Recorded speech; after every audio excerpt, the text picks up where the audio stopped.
एक बार की बात है। किसी गांव के पास बहती नदी के किनारे गौतम बुद्ध बैठे हुए थे।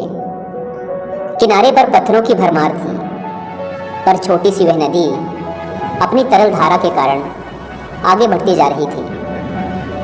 बुद्ध ने विचार किया कि यह छोटी सी नदी अपनी तरलता के कारण कितनों की प्यास बुझाती है, लेकिन भारी भरकम पत्थर एक ही स्थान पर पड़े रहते हैं और दूसरों के रास्ते में बाधा बनते रहते हैं। इस घटना की सीख ये है कि दूसरों के रास्ते में रोड़े अटकाने वाले खुद भी कभी आगे नहीं बढ़ पाते, परंतु जो दूसरों को सद्भावना, स्नेह और आगे बढ़ने में सहायता प्रदान करता है, वह स्वयं भी आगे बढ़ जाता है। बुद्ध ऐसे ही विचारों में मग्न थे कि तभी उन्होंने ग्रामीणों की एक भीड़ को अपनी ओर आते देखा। बड़ा शोर था और लोग किसी युवती के प्रति अपशब्द बोल रहे थे। तथागत ने देखा कि लोग एक युवती को घसीट कर ला रहे थे और उसको गाली भी दे रहे थे। भीड़ के नज़दीक आने पर बुद्ध ने लोगों से युवती को पीटने और अपशब्द कहने का कारण पूछा।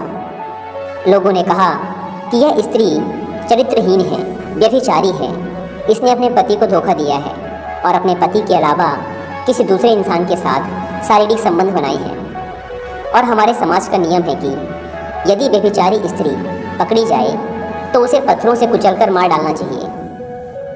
तथागत ने युवती की ओर देखा और कहा, तुम लोग बिल्कुल ठीक कह रहे हो, जो तुम चाहते हो वही करो, पर मेरी एक शर्त है कि पत्थर मारने का अधिकारी वही है जिसने कभी व्यभिचार ना किया हो, जिसके मन में कभी भी किसी दूसरी स्त्री या पुरुष को देखकर गलत विचार ना आए हों, या जिसने कभी भी अपनी पत्नी या पति को धोखा देने के बारे में ना सोचा हो। इतना कहकर तथागत शांत हो गए। चारों ओर सन्नाटा छा गया। कुछ समय बाद लोगों की भीड़ मन में पश्चाताप का भाव लिए वहां से विदा हो गई।